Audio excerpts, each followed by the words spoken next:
Hello बच्चों, एक बार फिर से कक्षा 9वीं विषय गणित में इस वीडियो में हम प्रश्नावली 2.1 के शेष सवालों को देखने वाले हैं। मैंने पिछले वीडियो में आपको कुछ सवालों को समझा दिया था कि दो संख्याओं के बीच में परिमेय संख्या कैसे ज्ञात करते हैं। उसके दो तरीके मैंने बताया, एक सूत्र जिसमें a+b/2 या फिर दूसरा विधि था जब हर बराबर हो हम उतनी ही मात्रा में या उससे एक अधिक करके उसमें गुना करके परिमेय संख्याएं ज्ञात कर रहे थे। हम उसके आगे प्रश्न क्रमांक 7 में जाएंगे। प्रश्न क्रमांक 7 में हम लोग आज देखने वाले हैं संख्या रेखा पर दर्शाना। आइए स्टार्ट करते हैं। 7/3 और -7/3 को संख्या रेखा पर दर्शाइए। संख्या रेखा पर हमें दर्शाना है। संख्या रेखा पर हम लोग कैसे दर्शाएंगे, उसके लिए हमें सबसे पहले चाहिए संख्या रेखा। संख्या रेखा ऐसे बनेगा, देखिए ये संख्या रेखा है। संख्या रेखा पर आप बीच में शून्य बना लीजिए और एक निश्चित दूरी पर आप स्केल की सहायता से इस रेखा को खींचेंगे और 1-1 सेंटीमीटर की दूरी पर 1 2 3 4 5 इस प्रकार से आप बना सकते हैं अपनी कॉपी के साइज के आधार पर। इधर भी -1 -2 -3 -4 इस प्रकार से आप लोग संख्या रेखा बनाएंगे। अब हमें दर्शाना किनको है 7/3 -7/3। यहाँ कहीं भी 7/3 -7/3 आपको संख्या रेखा पर नहीं दिख रहे हैं, लेकिन आप रफ कार्य यहाँ करेंगे, रफ कार्य कर लेंगे। रफ कार्य में आप देखो 7 को 3 से भाग दे दीजिए, ये हो गया 7 और आप इसको भाग देने वाले हैं 3 से। 7 को 3 से भाग दे दीजिए, देखेंगे 3 दूनी 6, 1 बच गया, दशमलव लगाने से 0 बढ़ा, 3 तिया 9। अब ये कंटिन्यू 3 3 ऐसा आता रहेगा। तो अब आप लोग समझ गए हैं कि 7/3 को हम क्या लिख सकते हैं 2.33 2.33। अब मेरे पास आइए, ये 2 दिख रहा है, देखो। अब हम लोग जानते हैं 1 सेंटीमीटर के बीच में 10 लकीरें होती हैं कंप्लीट। 1 सेंटीमीटर पार होने के बीच में 10 लकीरें 10 मिलीमीटर आपको पार करने होते हैं। तो उसके लिए हम लोग समझेंगे यहाँ पर 1 2 3 4 और 5 बड़ा लकीर, 1 2 3 4 और ये 5वां इसमें रहता है। तो समझ में आ गई ये बातें। अब हम लोग देखेंगे 2.3, ये हो गया 2 और तीसरी लकीर पर आप लोग इस प्रकार से एरो का निशान लगाएंगे। हम लिखेंगे 7/3। ये धनात्मक क्षेत्र है। ऋणात्मक में भी 7/3 है, -7/3, तो उसमें भी देखेंगे 1 2 3 4 और 5, 1 2 3 4 और 5। तो यहाँ पर भी आप लोग वैसा ही करेंगे, तीसरे वाले लाइन पर आप एरो का निशान लगाएंगे और -7/3। तो इस प्रकार से अपन संख्या रेखा बना सकते हैं और उसमें दर्शा सकते हैं। तो शायद ये वीडियो समझ में आ गया है, शायद ये बातें समझ में आ गई हैं, सवाल हल हो चुका है, आप लोग नोट कर सकते हैं। ये रफ कार्य आपको कर लेने हैं। रफ कार्य आप इसको करने से आपका संख्या रेखा पर दर्शाना कैसे है आपको पता चल जाएगा। इसके आगे भी हम लोग कुछ सवालों को देखेंगे, तब तक आप इसको नोट करेंगे। आइए एक बार फिर से हम लोग देखते हैं प्रश्न 2.1 व 8वां सवाल। दशमलव रूप में लिखिए, दशमलव के रूप में लिखिए। अभी ये भिन्न के रूप में है 126/5, इसको हमें लिखना है दशमलव के रूप में। दशमलव के रूप में लिखने के लिए हमें चाहिए कि भिन्न है, उसको हम भाग दें। आइए भाग देने के लिए क्या है, एक सरल सा तरीका हल। प्रश्न को एक बार फिर से अपन लिख लेंगे 126/5। आप रफ कार्य कर सकते हैं, रफ कार्य में भाग दे सकते हैं अपन, रफ कार्य में अपन भाग दे सकते हैं। तो 126 को भाग देना है 5 से। 126 को 5 से भाग देंगे, 5 दूनी 10 हो गया, बच गया 2, 6 को नीचे लाए 26, 5 पंचे 25, 25 1 बच गया, दशमलव लगाने से 0 आ गया और 5 दूनी 10, तो 25.2। इसको हम लोग डायरेक्टली लिख सकते हैं 25.2। इसको ये भी बताना है कि ये किस प्रकार का दशमलव है, किस प्रकार का दशमलव है। ये पूरा पूरा भाग गया है, इसका मतलब शांत दशमलव है। यहां लिख सकते हैं अतः शांत दशमलव है। शांत दशमलव है, ये हमारा आंसर है। ठीक है, ये बातें समझ में आ गई। आपको भाग देने से ही ये काम हो जाएगा। इसके बाद हम लोग देखेंगे P/Q के रूप में लिखिए, दशमलव रूप में दिया है, अब P/Q के रूप में हमें लिखना है। तो उसके लिए हम लोग क्या करेंगे, अभी तो हम लोग भाग देकर अपना काम कर लिए, अब क्या करेंगे हम लोग, उसके लिए भी एक सरल तरीका है हल। एक बार फिर से लिख लिए सवाल को, 0.53।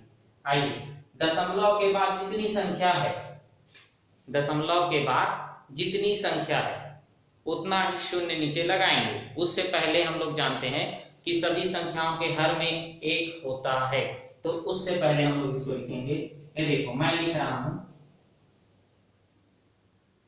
053/1। दशमलव के बाद कितनी संख्या है, 1 2, इसका मतलब 1 2।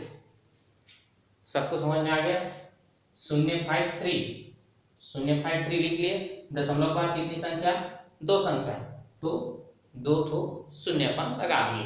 तो इस प्रकार से ये अब ऐसा लिख सकते हैं, 0 का कोई महत्व नहीं है, इसलिए 53/100 ये हमारा आंसर है। तो इसको भी आप लोग समझ गए हैं, नोट कर सकते हैं। Okay, thank you. आइए बच्चों, एक बार फिर से हम लोग देखते हैं प्रश्न 2.1 का अंतिम सवाल हम लोग देखेंगे। 10वां सवाल, P/Q के रूप में व्यक्त कीजिए। अभी अभी हमने देखा था P/Q के रूप में व्यक्त कीजिए, लेकिन उन सवालों में बार नहीं लगा था, अब इन सवालों में बार लगा हुआ है। देखेंगे सवाल को, 0.70 बार, ये जो ऊपर रेखा खींचा हुआ है इसको बोलते हैं बार। बार बार का मतलब बार बार। अब बार बार हम लोग उसको देखेंगे, बार बार उसको लिख सकते हैं। आइए हम लोग थोड़ा समझेंगे इस बात को। हल, एक बार फिर से लिख दिए, 0.70 बार। अब इसको मैं और रूप में लिख सकता हूं, बराबर, इधर हम लोग लिख सकते हैं, माना P/Q, अब लिख रहे हैं हम लोग P/Q के रूप में 0.707070, बार बार लिख सकते हैं। बार का मतलब बार बार हम लोग लिख सकते हैं उस चीज को। तो हमने माना है P/Q इक्वल टू 0.707070, समीकरण 1, ये हो गया। अब हम देखेंगे कि कितनी संख्याओं पर बार लगा है।